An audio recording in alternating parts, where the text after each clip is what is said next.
السلام علیکم ورحمۃ اللہ وبرکاتہ۔ اس وقت کانپور سرخیوں میں، اور اگر آپ سوشل میڈیا پر یا میڈیا پر خاص طور سے اگر ایکٹیو ہوں گے تو یہ خبر آپ نے ضرور سنی ہوگی کہ ایک خاتون جس کے 2 بچے تھے، ایک 12 سال کا اور ایک 9 سال کا، وہ جم جایا کرتی تھی گرین پارک کے قریب ایک جم۔ اس کے ایک ٹرینر نے 4 مہینے پہلے اس کا گلا دبا کر گاڑی کے اندر مرڈر کیا، اور مرڈر کرنے کے بعد جس طرح اس نے اس کو دفنایا جس جگہ پر، اس نے اس کو سرخیاں دے دی ڈی ایم آواس کے پاس۔ ظاہر سی بات ہے وہاں پر ایک بڑا عملہ ہوتا ہے، وہاں پر لے جا کر اس جگہ پر دفن کرنا یہ واقعی سوال کھڑے کرتا ہے بہت سارے۔ تو مجھے ان ساری چیزوں میں نہیں پڑنا، یہ میڈیا کا کام ہے، میڈیا کرے۔ بس میں آپ حضرات کے سامنے اس لیے بیٹھا ہوں کہ اس طرح کے واقعات ہمارے سامنے آتے کیوں ہیں،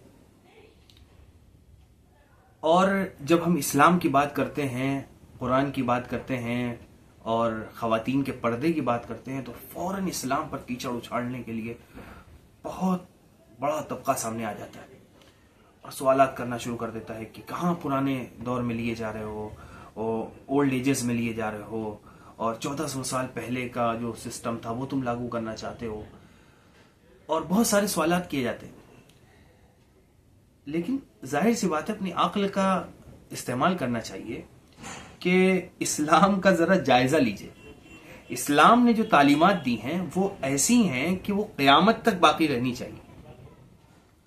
میں یہ نہیں کہتا کوئی اسلامی تعلیمات کو اپنائے، لیکن جب کیچڑ اچھالا جاتا ہے تو ہم جیسے لوگوں کو آ کر کے اس طرح کے واقعات کو سامنے رکھ کر کے پھر بتانا پڑتا ہے کہ اگر اسلام مذہب کو فالو کیا جائے، اور جو لوگ بھی اسلام مذہب کو فالو کرتے ہیں تو صحیح طور پر اگر وہ فالو کریں تو اس طرح کے واقعات نہیں ہوں۔ بات یہ ہے کہ رسول اللہ صلی اللہ علیہ وسلم نے ایک خاتون کے ذمہ یہ بات رکھی ہے کہ وہ اپنے آپ کو اپنے شوہر کے علاوہ کسی کے سامنے نہ لائے۔ ایک موقع پر حضور اکرم صلی اللہ علیہ وسلم بیٹھے ہوئے تھے اور آپ کے ساتھ آپ کی بیگم تھی۔ ایک صحابی آئے جن کا نام عبداللہ ابن ام مکتوم رضی اللہ عنہ ہیں، وہ نابینا تھے، وہ دیکھ نہیں سکتے تھے، تو وہ تشریف لائے۔ تو یہ خاتون بیٹھی نہیں، حضور صلی اللہ علیہ وسلم نے کہا اپنے اندر جاؤ۔ تو انہوں نے کہا کہ حضور یہ تو دیکھ نہیں سکتے۔ حضور اکرم صلی اللہ علیہ وسلم نے فرمایا کہ وہ نہیں دیکھ سکتے لیکن تم تو دیکھ سکتی ہو۔ تو پردے کا اتنا خاص اہتمام رکھا گیا۔ اس طرح کے جب واقعات آتے ہیں سامنے تو سب سے پہلی بات کیا آتی ہے کہ فلاں جگہ پر اس مرد کا اس عورت کے ساتھ ملنا ہوا تھا۔ تو یہ ملنا ہی اسلام اسی پر پابندی لگا دیتا ہے کہ یہ ملنا ہی نہ ہو۔ اس سے پہلے ہی ایسے کوچ اور ایسے پردے رکھے جائیں کہ مرد اور عورت کے کسی طرح اختلاط ہی نہ ہو۔ جب اختلاط ہوگا اس کے بعد ہی یہ سارے جراثیم پیدا ہوتے ہیں۔ تو مجھے اس مرڈر سے تعلق رکھنے والی کسی چیز پر بات نہیں کرنی، یہ تو میڈیا کا کام ہے، اور اس طرح کے واقعات بے شمار ہوتے ہیں، لیکن بس یہ سرخیوں بن گیا اس طرح کے روزانہ کے واقعات۔ تو اسلام یہ کہتا ہے بھائی کہ جو پردے کا نظام ہے، جو عورت اور مرد کو دور رکھنے کا نظام ہے، اسی میں بہتری۔ اگر یہ نہیں ہوگا تو پھر اس طرح کے واقعات سامنے آئیں۔ لہذا یہ نہیں کہا جا رہا کہ بھائی آپ ہمارے مذہب کو فالو کریں، ہرگز نہیں، آپ کو جو مذہب آپ کو فالو کرنا ہو کریں، لیکن اسلام کے اوپر کیچڑ تو نہ اچھالیں۔ اسلام نے جو تعلیمات دی ہیں اسی میں ایک خاتون کے لیے اور ایک مرد کے لیے بھلائی۔ آپ دیکھیں کہ جہاں کہیں بھی کو ایجوکیشن ہے وہاں کس طرح کے واقعات سامنے آتے ہیں، وہاں گندگیاں ہیں، وہاں بیان نہیں کیا جا سکتا، اس طرح کے واقعات سامنے آتے ہیں، آپ خود اچھی طرح جانتے ہوں۔ اور بہت ساری رپورٹس بھی آ چکی ہیں کہ جہاں پر کو ایجوکیشن ہوتا ہے وہاں پر ایجوکیشن بچوں کا جو ریشو ہے پڑھائی کا وہ کم ہے بنسبت ان کالجز کا جہاں پر کوئی ایجوکیشن نہیں، وہاں پر پڑھائی پر زیادہ بچے کنسنٹریٹ کرتے ہیں۔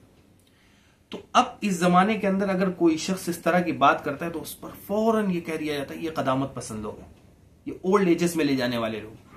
ہرگز نہیں۔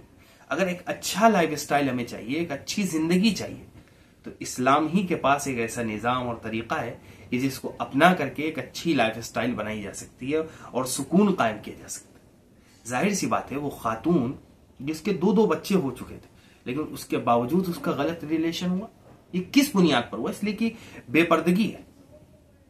ایک جم کے اندر ورزش کرنا برا نہیں ہے، خواتین کے لیے آپ الگ جم بنائیے، مردوں کے لیے الگ جم بنائیے، لیکن اس جم کے اندر جب مرد اور عورت کا اختلاط ہوگا تو ظاہر سی بات ہے پھر شیطان اپنا کام کرے گا۔ رسول اللہ صلی اللہ علیہ وسلم نے فرمایا کہ جب ایک مرد اور ایک عورت تنہائی میں ہوتے ہیں تو تیسرا ان کے درمیان شیطان ہوتا ہے، تو شیطان تو اپنا کام کرے گا، تو ان دونوں کو اکٹھا ہونے ہی نہیں دیا جائے، اسلام یہ کہتا ہے۔